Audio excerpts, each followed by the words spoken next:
Good afternoon guys, welcome back sa aking YouTube channel. For today's video, check natin ang 2025 Honda Brio 1.2 RS Blacktop CVT Phoenix Orange Metallic. Guys, ito yung top of the line variant ng ating Honda Brio. Ang kanyang price is 863,000 pesos. So tour good na kayo ngayon sa ating featured unit for today. Guys, dito tayo sa front portion. Ito na yung second generation ng ating Honda Brio. Then, yung gantong model na launch siya, kung hindi nagkakamali, May 2019. Pero yung facelift, guys, na launch siya last July 2023. So, dito na tayo ngayon, guys, sa ating front portion. Naka-LED headlights with daytime running lights. LED fog lamps. Glossy black RS design front grille. Ang ating front accent garnish or lower front bumper is matte black. Yung itsura ng front portion niya, guys, may resemblance siya doon sa Honda Mobilio natin. So mas ano siya, mas compact compared dun sa ating Honda Mobilio. Pero the good thing about kay Honda Brio natin, guys, across all competitors is ang advantage niya is yung powerful engine niya, which is 1.2 CVT, 7-speed automatic, 90 horsepower, 110 Newton meters of torque, single overhead cam, front wheel drive.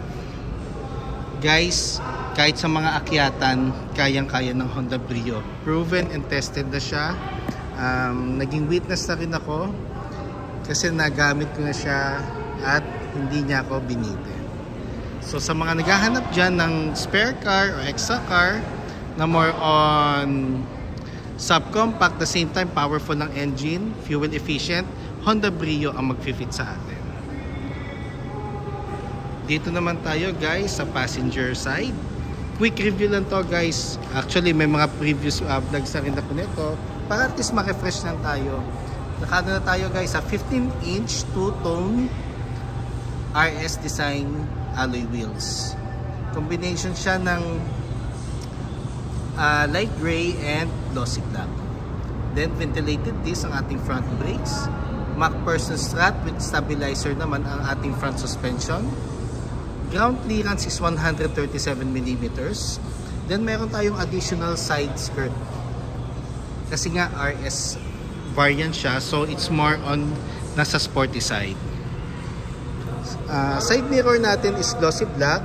Then nandito na rin ang ating side turning lights. Body color door handles. Naka drum brake na tayo, guys. Then ang ating suspension naman sa rear is torsion beam. Then ang pinaka-highlight ng ating unit is itong roof natin kasi ano na siya, glossy black top.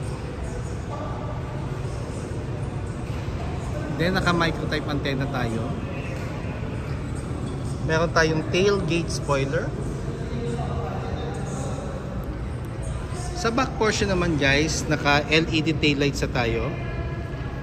Then yung additional feature ng ating Honda Brio is itong 2-eye body color backup sensor.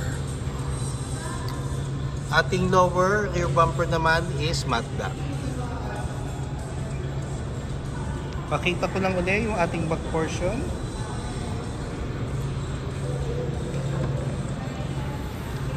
If ever, guys, na 4 or 5 passengers tayo, itong allotted compartment space natin.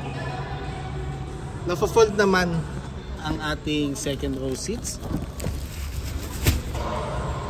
Elevated nga lang siya, hindi siya flat na surface like yung mga city hatchback, Honda BR-V. But overall, very flexible ang ating second row. Ating spare tire is donut type. Dito na rin ang ating tools. Floor mats. Ang ating jack, guys, is nasa ilalim ng passenger seat. So, ifo-forward natin ang ating passenger seat. Then ilulusen up na natin yung jack para makuha natin. Pero I suggest lagi sa mga clients ko na if ever meron kayong extra funds, bili kayo ng hydraulic para at least kung magkakaroon tayo ng situation na maflatan tayo, mas madali ang pag kumpuni or pagpalit ng ating gulong. Dito naman tayo sa driver side. Fuel tank capacity is 35 liters guys. Unleaded. So pili na lang kayo kung regular or premium, or yung mas higher sa premium, yung mga 97 octane. Pero kailangan i-maintain natin na isang octane lang ang gagamitin natin. Dito naman tayo sa second row. Ang materials ng ating seats is fabric with orange stitches. Then pag RS pala guys, adjustable ang headrest natin. Lalo na sa front. Kasi sa V guys, fix ang headrest natin. Ang ceiling natin is black na. Then speakers natin, 4 speakers and 2 tweeters. Ulitin ko guys, speakers natin is 4 speakers, 2 tweeters. Dome light. Spacious headroom and legroom guys. Kahit nakasagad na siya, kung mapapansin nyo, meron siyang spacious legroom. Para mas convenient tayo every time na magta-travel tayo, lalo na sa mga long drive. Tire pressure natin guys, 32 sa harap, 30 sa likod. Keyless entry na rin siya guys. Quick review lang. Then dito naman tayo sa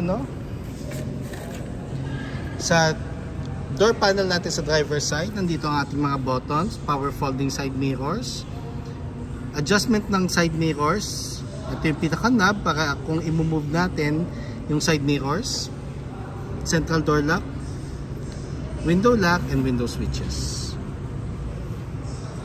Driver side and passenger seat, walang height adjustment ang ating driver seat.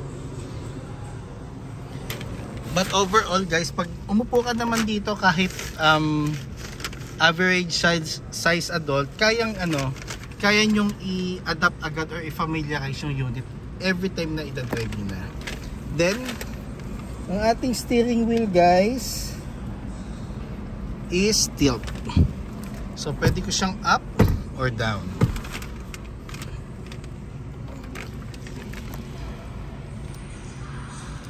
Saka ko lang guys Then ang ating panel nga pala is analog.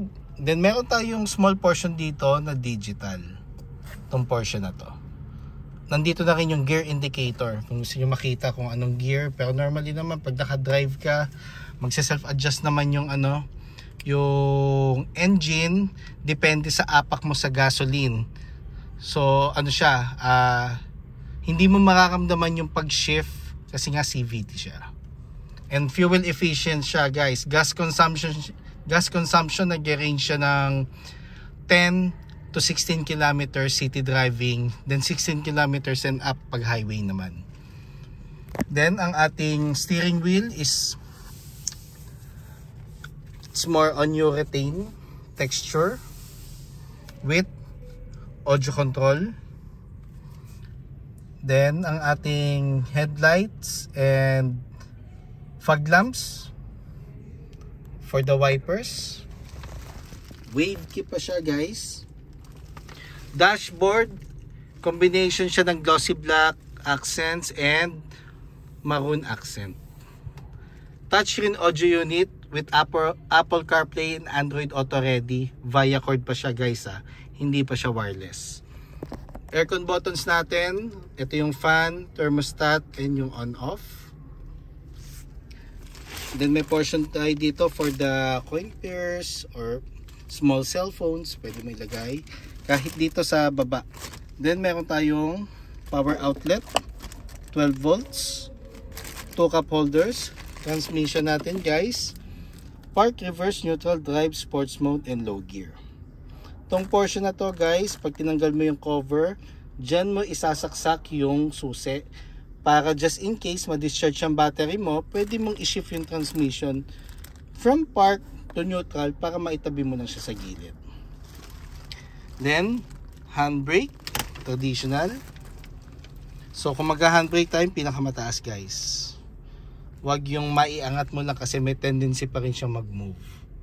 And ang lagi ko sinasabi sa clients ko, every 6 months lagi mo siyang pa-change oil regardless sa mileage. Pero kung mileage ang pagbabasihan kasi, every 10,000. Pero ang 10,000 kilometers for 6 months is very impossible to reach. Lalo na kung city driving ka lang. Kaya kung more on city driving at minsan naglo-long drive ka, magbe-base ka every 6 months para well-maintained ang ating unit. At laging in good condition. Glove box guys, dyan mo ilalagay yung warranty booklet, owner's manual, copy ng ORCR, and insurance policy ng hard copy just in case na meron kayo. And ito nga pala ilagay yung yung USB. Then the same time may Bluetooth rin naman siya guys. Then ang airbags natin guys is front airbags. Then ceiling nga pala natin guys uli is black. Then visors natin, meron na siyang vanity mirror. So guys, just in case you have any concerns regarding cash discounts, low down payments, part inquiries, test drives, bank display for our bank partners, and service appointments, feel free to call or text 0906-386-8937 or visit me at 598 EDSA East Grace Park, Caloocan City, and look for me guys, Ross Oliver Cruz, ang inyong friendly sales manager here at Honda Cars Balintawak. Looking forward to meet you here guys and render my services to you. Kindly subscribe na nga rin pala sa aking YouTube channel para maging updated sa mga susunod na bagong videos and bagong units. And pa-follow na rin sa aking Facebook, Ross Oliver Cruz, and aking Facebook page, Honda Cars Balintawak Best Deals by Ross Oliver Cruz. Yun lang guys. Thank you and God bless.